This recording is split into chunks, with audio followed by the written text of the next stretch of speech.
3, 2, 1. Whoa. There's a bird asleep on my chest right now as I'm talking to you. She's heavy. That's the first thing nobody tells you about cockatoos. They're heavier than they look. She feels like a small loaf of bread that breathes. And she's pressed into me like she owns the place. Which, I mean, she kind of does at this point. Her name is Porscha. Yeah, like the car. Don't ask me why we spelled it like that, it just happened. You name a bird and the name picks itself, that's just how it goes. And the funny thing is, it suits her. She is dramatic, she is loud.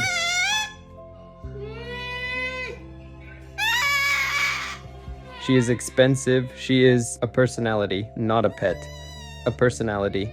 Okay, so let me back up, because I think to understand Porscha, you kind of have to understand the moment we realized what we had signed up for. When we first got her, her wings were clipped. That's pretty common. It keeps them safe, especially when they're being passed between homes, and we were okay with it for a little while. But there was something about watching this bird that was built to fly, not flying. It just felt wrong. So we said, you know what? Let them grow back. Let her be a bird. And listen, the day those feathers came in, our house stopped being our house. It became her house, and we became the staff. She started flying laps around the living room, landing on the curtain rod, landing on the top of the fridge, landing on my head while I'm trying to make coffee. We have a clip, we call it Air Porscha, where she's basically just zooming through a room like she's late for a meeting. And honestly, she probably was. She does this thing with almonds. Almonds are her religion. If you so much as think about an almond, she materializes. She's like the world's loudest, fluffiest little ghost. You'll hear that container shake one time, and there she is, standing in front of you with this look that says, we both know what's about to happen, so let's not waste each other's time. What do you have to say for yourself? Oh, are you kidding me? But let me tell you about the cuddles, because this is the part that ruins you. This is the part where you stop being a normal person, and you become someone who has a bird account on Instagram. We used to be normal. We had hobbies. Now we have this. Mama, what are you doing in there? Huh? What are you doing in there? Come on. Come out.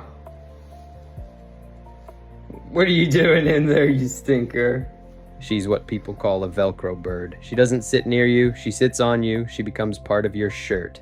If I sit on the couch, she's on my shoulder within 40 seconds. If I lie down, she's on my chest. If I move, she moves with me. She has decided that I am her person and there is no committee, there is no appeal, the decision is final.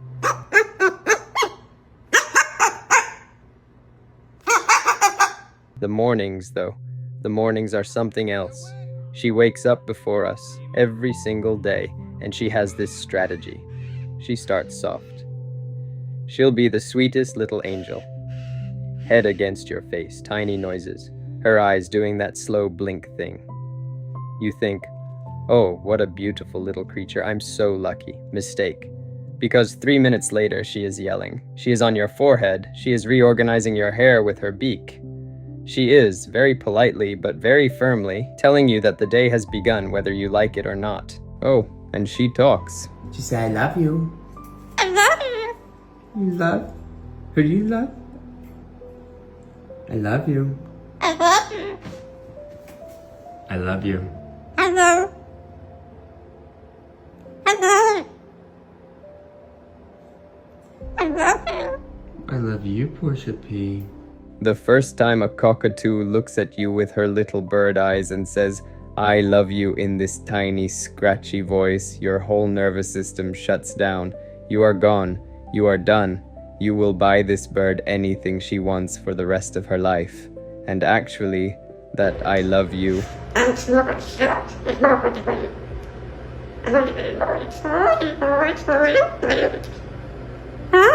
still remember the first time she said it. We weren't even paying attention.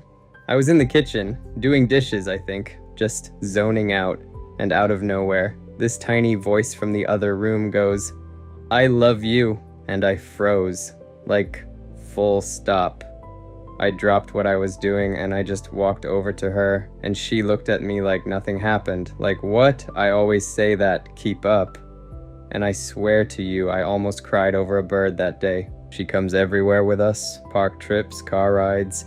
She rides shotgun, by the way, like an actual person.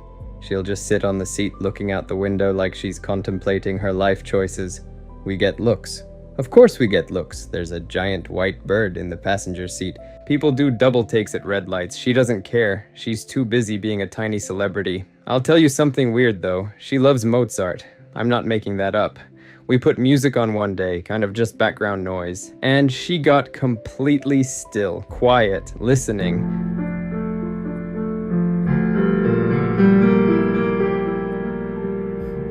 And ever since then, classical music is her thing, a bird with taste. Who knew?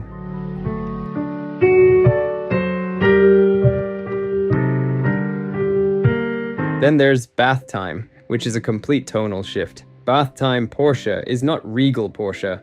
Bath time Porscha looks like a tiny waterlogged dinosaur having the time of her life, soaking wet, feathers flat, big eyes, and she loves it. Splashes, bounces, talks to herself. By the way, she does that all the time. Talks to herself, has full conversations with nobody about nothing for minutes. It's one of my favorite things she does. But if you ask me what the best part is, it's the scritches, the end of the day scritches. When the house is quiet and she finally settles down and you scratch her behind that crest and her eyes go heavy and she leans into your hand like she trusts you with her whole little heart. That's the part that gets me every time. We're actually moving right now. New house, new everything, boxes everywhere. And Porscha is doing what Porscha does, investigating every single box like a tiny inspector, climbing into things, yelling at things, helping in the most unhelpful way possible. And she still, somehow, finds a way every single night to end up right back here, asleep on my chest. Heavy little loaf of bread that breathes, 3.5 years old, loud, spoiled, obsessed with almonds. That's Porscha. And honestly, we're the lucky ones.